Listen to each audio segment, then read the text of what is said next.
Dah beli salak ke tengah pekan, jangan lupa ke pajak Senen.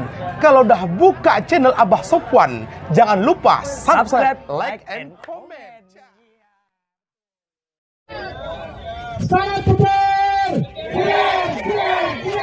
Zaman dulu punya handphone aneh, zaman sekarang nggak punya handphone aneh. Sama 1, 2, 3 tahun ke depan, yang main aset digital sekarang itu terlihat aneh.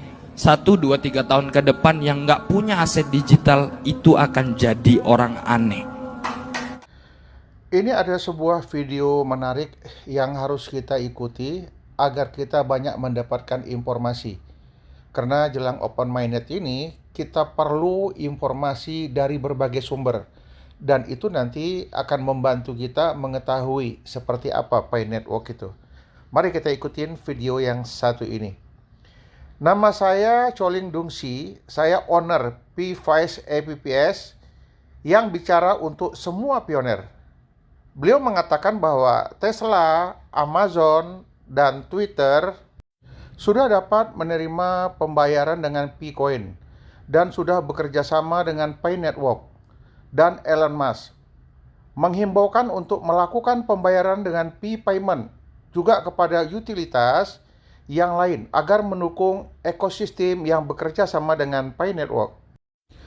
Jika semua para miliarder yang berbicara, maka tidak lain mereka harus mengikutinya. Seiring perubahan market yang berekosistem di Pi Market, maka market tersebut layak andil membangun utilitas.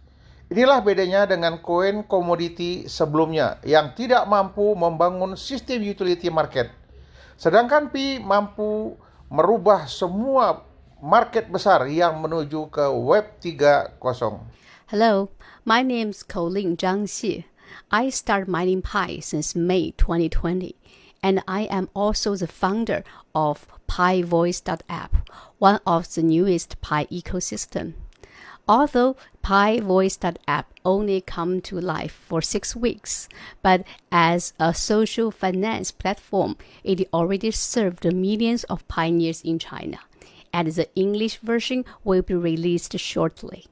Today, I am making this video simply just want to inviting you to join our petition on Twitter just for Pi Network. Recently, the core team member and also the community director, Dr. Swarupudo, he announced it is the right time for the community to reach out to some of the top companies like Tesla, Walmart, Amazon to persuade them to accept Pi as one of their payment option. In order to respond to the core team, the PiVoice.app initiated the petition on Twitter. And the first stop is Elon Musk. The reason we choose Elon Musk as our first petition is simply because he's the biggest influence on Twitter and also he's a boss. And also the other reason is simply because he believes in cryptocurrency. And also he knows Pi Network. During the petition, and I think he will understand how wonderful our community is and how strong our community could be. Our strategy is very simple. First, please retweet this message. Let this message reach out as many pioneers as possible. Second, please retweet Elon Musk's Twitter every day and every 4 hours. And there will be a topic every day. Not only let Elon Musk understand Pi Network more, and also let the Twitter user get to know Pi Network. I think it is the best advertisement. And the third, please write down your name to prove that you are a real person, not a robot, right? And this is the same philosophy like Pi Network KYC.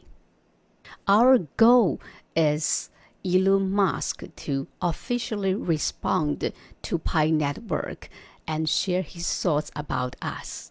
We might not able to make him to do any real action about accepting Pi as a payment, but we will give him time and we will come back, right? Just as he said, the Twitter has a freedom of speech.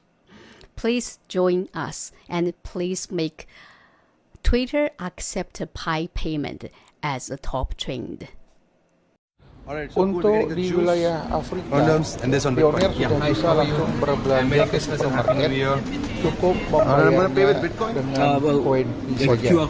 Jadi ini membuktikan kepada kita semua, mulai dari China, kemudian diikuti oleh beberapa negara yang lain, orang sudah bisa melakukan transfer, melakukan barter dengan koin Pi di pusat-pusat perbelanjaan. Jadi selamat ya yang sudah memiliki koin Pi yang sudah ditransfer ke dompet wallet. Koin Pi sudah mulai bisa digunakan di beberapa negara. Pay 63, zero network fees, and that's it. I go to send, and it's sent. Should receive it? Receive? Not yet. Not yet? Yes, there. Yay! All right, thank you. There you go. And I want to just say something to the camera, guys.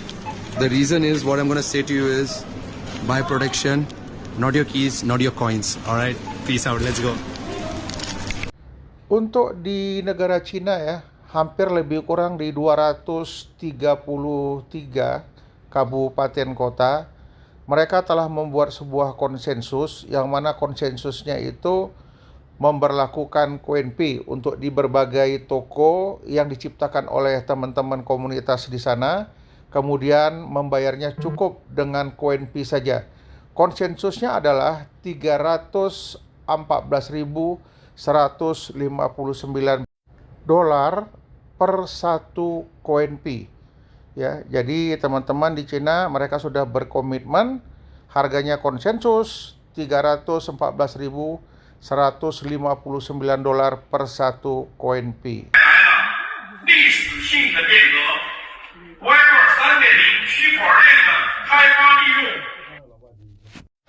Jadi teman-teman Pi Network yang sudah KYC, walaupun yang belum KYC, teruslah berburu informasi.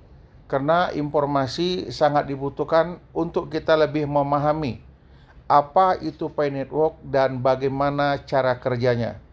Jika ada orang yang mungkin membuli kita, menyatakan itu hoax, scam, dan lain sebagainya, tidak usah diambil pusing. Mereka bebas berbicara.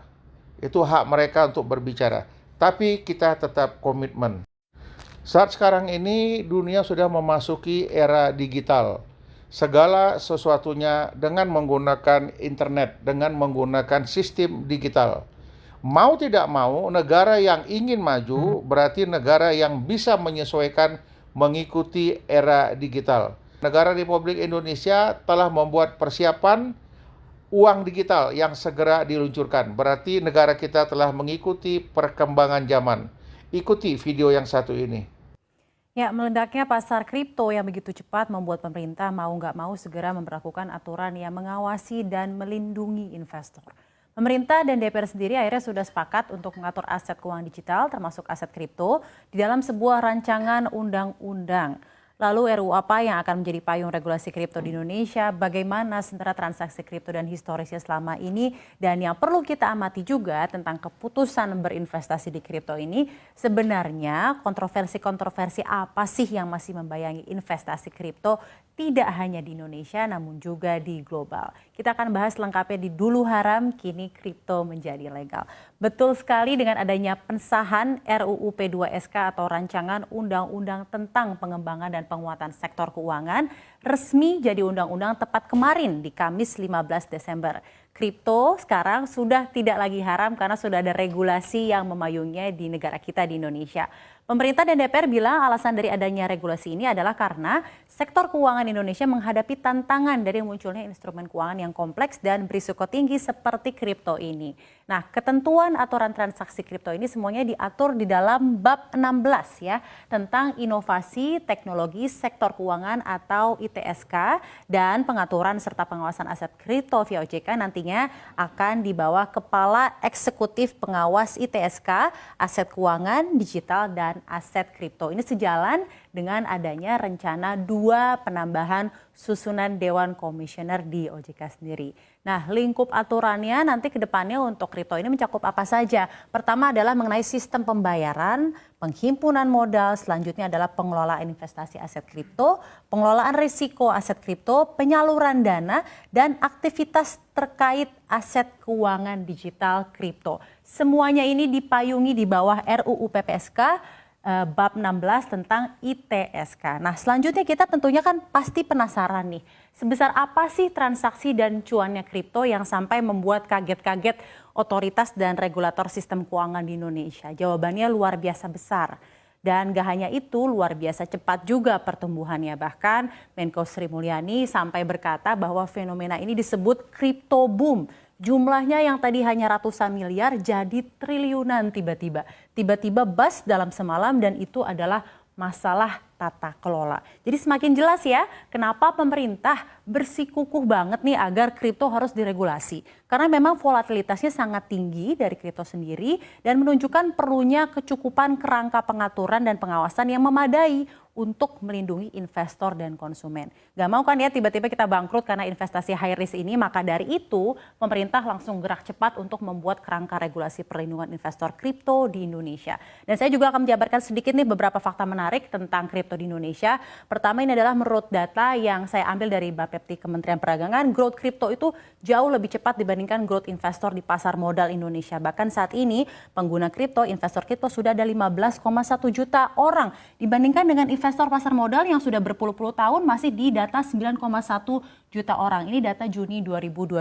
Selanjutnya adalah transaksi saham di Indonesia yang sudah berpuluh-puluh tahun juga ya, pasar saham di Indonesia ini mencapai 3.300-an triliun. Tapi kripto ini yang baru marak 3 tahun terakhir ini sudah mencapai 854,9 triliun sendiri.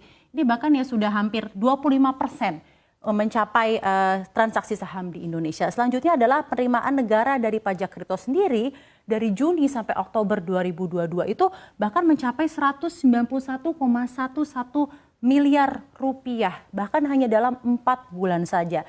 Namun walaupun dengan segala volatilitas serta risiko yang begitu tinggi ya, dan cuan juga yang begitu tinggi, investor tetap percaya nih, hampir dari 8 dari 10% ya 79% investor percaya bahwa aset digital atau kripto ini adalah aset yang menjanjikan karena istilahnya kripto bisa bikin cuan cepat dan pernah menyaksikan orang lain dapat cuan yang signifikan dari investasi kripto sendiri. Tapi tentunya pasti ada, there's always two sides to every story. Koin tuh ada 2 sisi. Jadi pasti kita tadi dengar yang baik-baiknya. Sekarang kita juga tahu bahwa dulu kripto sendiri itu masih diguncingkan dan masih dilarang, pernah dilarang juga ya di Indonesia.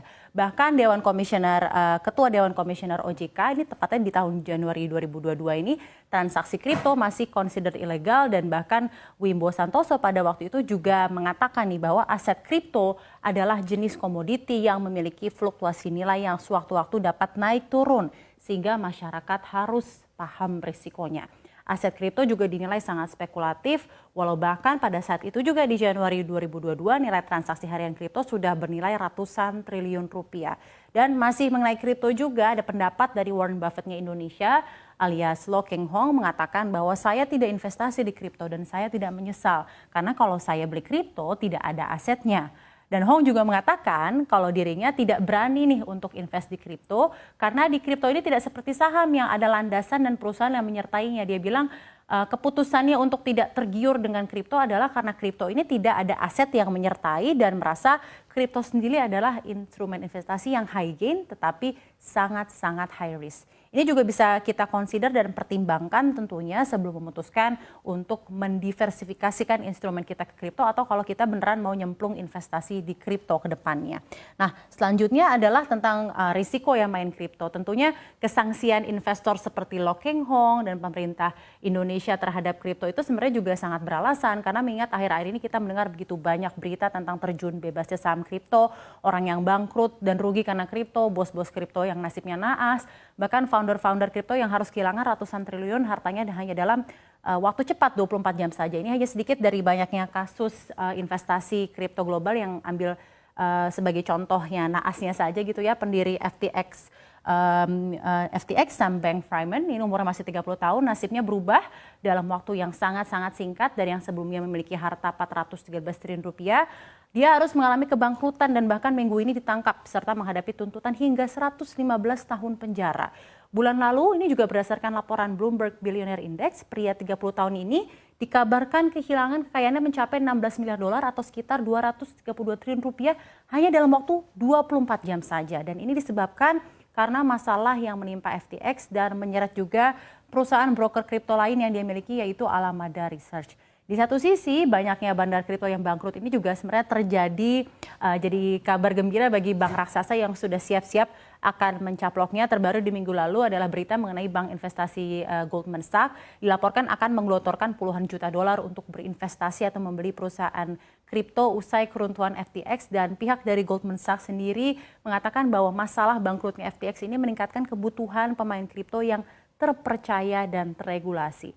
Di satu sisi, masalah yang ngebelit oleh FTX ini juga berdampak pada volume perdagangan Goldman yang meningkat juga karena belajar dari begitu spekulatifnya kripto, investor kripto sendiri seperti diketuk ya pada kenyataan dan akhirnya berusaha berdagang dengan rekanan yang diregulasi dan dikapitalisasi dengan baik. Ini mengenai masalah kripto ya tadi di US mengenai FTX. Tapi juga ada juga pesohor, selebriti, atlet yang terlibat kasus-kasus kripto ya, contohnya seperti ada Tom Brady dan mantan istrinya Gisele Bündchen, ada juga Gwyneth Paltrow, Justin Bieber, Madonna, ada Serena Williams. Ini semua, mereka semua ini adalah list dari seleb yang kena masalah dan digugat oleh investor kripto di Amerika Serikat karena mempromosikan NFT Bored Ape Yacht Club. Ini Serena Williams ya waktu itu yang jadi ambassador-nya, dan juga endorsement terhadap FTX sendiri yang sekarang bangkrut. Nah, pada masa kejayaannya memang sejumlah kripto mendapatkan endorse dari para atlet dan selebriti terkenal, tapi tidak berlandaskan memang selebriti ini menggunakannya. Namun sampai sekarang belum salah satu pun dari selebritas tersebut dalam tuntutan hukum itu segera menanggapi permintaan komentar dari media mengenai gugatan ini. Nah, di Indonesia sendiri kita tentunya berharap bahwa regulasi tentang kripto yang akan diawasi oleh JK ini tentunya tidak hanya akan mendorong perkembangan investasi aset digital di Indonesia, tapi lebih pentingnya adalah bisa melindungi investor kripto dari segala volatilitas dan spekulatifnya, serta dapat mewujudkan investasi kripto yang tertata dan aman agar tidak semakin banyak ke depannya pihak yang dirugikan.